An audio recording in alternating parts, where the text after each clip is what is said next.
এখানেই আল্লাহ রাসূল সাল্লাল্লাহু আলাইহি ওয়াসাল্লাম সাময়িক পরাজয় বরণ করেছিলেন কিছুদিনের জন্য।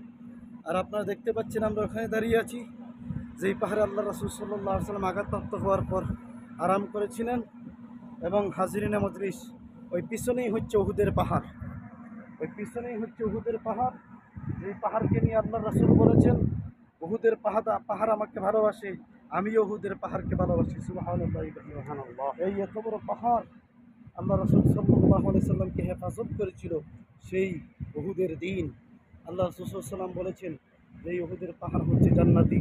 সুতরাং আল্লাহ পাক রব্বুল আলামিন এখানে সামনে দিয়ে আমার মাথা দেখতে পাচ্ছেন, ওইখানে ওইখানে 70 জন সাহাবা শাহিদ আছেন। এখানে দেখেন 70 জন সাহাবা শাহিদ আছেন, এবং 70 জন সাহাবার মধ্যে হচ্ছেন সাইয়্যিদুশ শুহাদা হযরত আমির হামজা রাদিয়াল্লাহু তাআলা আনহু এবং হযরত খানজা রাদিয়াল্লাহু তাআলা আনহু সহ 70 জন সাহাবী ওখানে শাহিদ আছেন।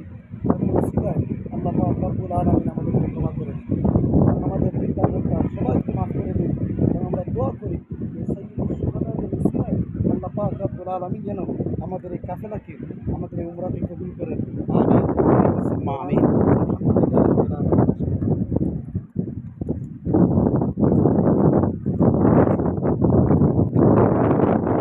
আবার আমি পাহাড়ের উপর থেকে নিচের দিকে নেমে যাচ্ছি।